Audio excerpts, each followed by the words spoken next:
दोस्तों कैसे हो आप लोग। एक बार फिर आपका रॉयल क्लासेस मेरिट में स्वागत है। कुछ इंपॉर्टेंट क्वेश्चन है जो एग्जाम में आए हुए हैं। तो देखिए पहला क्वेश्चन क्या कहता है, भारत का शेक्सपियर किसे कहा जाता है। वेरी इंपॉर्टेंट क्वेश्चन है भाई, एग्जाम में आया हुआ क्वेश्चन। भारत का शेक्सपियर पूछा गया है, आपको बताना है इसका सही करेक्ट आंसर।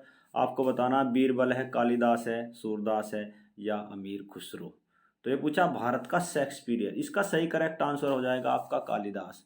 अगर कालिदास की बात करते हैं तो कालिदास किसके समय में जो है नवरत्नों में शामिल था, वो था आपका चंद्रगुप्त विक्रमादित्य। तो चंद्रगुप्त विक्रमादित्य के समय में क्या है, नवरत्नों में शामिल था गुप्त काल के समय में। ठीक है भाई, तो ये भी आपको याद करके रखना है, वेरी इंपॉर्टेंट क्वेश्चन था ये। ठीक है ना। नेक्स्ट क्वेश्चन आपके सामने आया हुआ है, एशिया का सबसे बड़ा मेला भारत के किस राज्य में लगता है। वेरी इंपॉर्टेंट क्वेश्चन है, उत्तर प्रदेश, गुजरात, बिहार या मध्य प्रदेश। इसका सही करेक्ट आंसर जो होगा वो आपका हो जाएगा बिहार। और बिहार में जो जगह है वो कहाँ पाई जाती है, उसका नाम है आपका सोनपुर। ये कैसा मेला भाई, अगर मेले की बात करते हैं तो ये पशुओं का मेला है, पशुओं का मेला लगता है। ठीक है भाई, पशुओं का मेला है। ठीक भाई, पशुओं का मेला लगता है, याद करके रखना भाई, पशुओं का मेला लगता है यहाँ पे। तो ये आपको याद करके रखना है। ठीक है, तो एशिया का सबसे बड़ा मेला पूछा गया है, वो बिहार के सोनपुर में लगाया जाता है। ठीक है भाई, और ये एशिया का सबसे बड़ा मेला है। ठीक है, नेक्स्ट क्वेश्चन आपके सामने, भारत की कोकिला किस भारतीय महिला को कहा जाता है। भारत की कोकिला किस भारतीय महिला को कहा जाता है। अगर आपसे पूछता है कि भारत की कोकिला, बहुत ज़्यादा इंपॉर्टेंट क्वेश्चन है, तो एग्जाम में आया हुआ क्वेश्चन है। देखिए अगर पूछता आपसे भारत की कोकिला किसे कहा जाता है, तो वो आपकी है सरोजनी नायडू। ठीक भाई, भारत की कोकिला।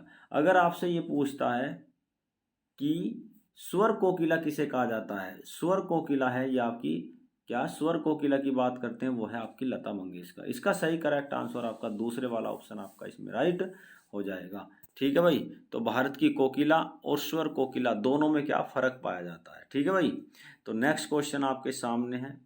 नेक्स्ट क्वेश्चन क्या कहता है, देखिए भाई, गुरुदेव की उपाधि रविंद्रनाथ टैगोर को किसके द्वारा दी गई। वेरी इंपॉर्टेंट क्वेश्चन है, महात्मा गांधी, सुभाष चंद्र बोस, पंडित नेहरू या वल्लभ भाई पटेल। तो गुरुदेव की उपाधि किसने कहा था भाई, गुरुदेव सबसे पहले गुरुदेव रविंद्रनाथ टैगोर को किसके द्वारा कहा गया, वो था आपका क्या है, महात्मा गांधी। तो महात्मा गांधी के द्वारा सबसे पहले गुरुदेव की उपाधि दी गई।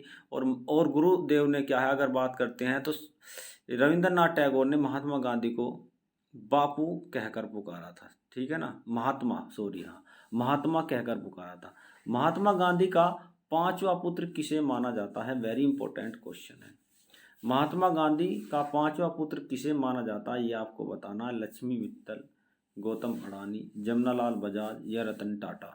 ये आपके पांच जो चार ऑप्शन है आपको बताना है, तो इसका सही करेक्ट आंसर हो जाएगा आपका जमनालाल बजाज। तो जमनालाल बजाज को क्या है, महात्मा गांधी का पांचवा पांचवा पुत्र माना जाता है।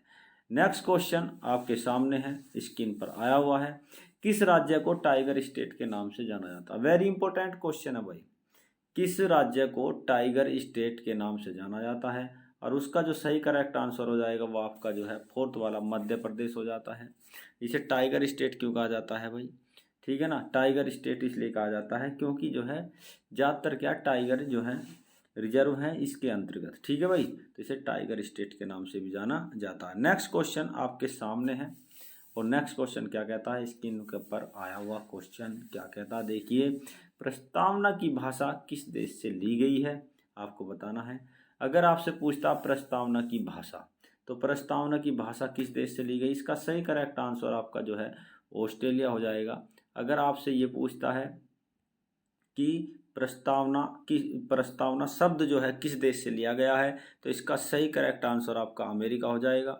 अगर भाषा की बात करते हैं तो भाषा ऑस्ट्रेलिया, इसका ऑप्शन ठीक है। ठीक है भाई, अगला क्वेश्चन देखिए क्या कहता है, आठवां क्वेश्चन, नदियों का देश किसे कहा जाता है। वेरी इंपॉर्टेंट क्वेश्चन है भाई, नदियों का देश किसे कहा जाता है, आपसे पूछा है नदियों का देश।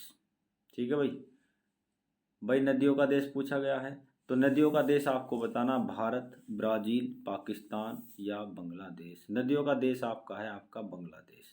अगर आपसे पूछता है कि नहरों का देश कहा जाता है, तो वो आपका हो जाएगा पाकिस्तान। ठीक है ना। तो आपको याद करके रखना है, नदियों का देश आपका चौथे वाला ऑप्शन आपका इसमें ठीक हो जाता है, वो है बांग्लादेश। अगर आपसे पूछता नहरों का देश किसे कहा जाता है तो वो हो जाता है आपका पाकिस्तान। ठीक है ना। किस शहर को अरब सागर की रानी कहा जाता है, वेरी इंपॉर्टेंट क्वेश्चन है। उसका नाम है आपका कोच्चिन, और कोच्चिन की स्थिति कहाँ पाई जाती है, वो पाई जाती है आपकी केरल में। तो इसे जो है क्या है, अरब सागर की रानी कहा जाता है। ठीक है भाई, कोच्चिन को। नेक्स्ट क्वेश्चन आपके सामने आया हुआ है, एशिया महाद्वीप की सबसे लंबी नदी कौन सी है भाई। एशिया महाद्वीप की सबसे लंबी नदी है यांगते, या इसे क्या कहा जाता है, इसे कहा जाता है यांग टी सी कियांग, यांग टी सी कियांग के नाम से जाना जाती है इसे। ठीक है ना, ये भी आपको याद करके रखना भाई। ठीक है ना। तो एशिया की सबसे लंबी नदी कौन सी है, वो यांगते है, और इसकी स्थिति कहाँ पाई जाती है, चीन में पाई जाती है। चीन में इसकी स्थिति पाई जाती है। ठीक है, याद करके रखोगे तो बहुत ही बढ़िया रहेगा, क्योंकि ये एग्जाम में आए हुए क्वेश्चन है।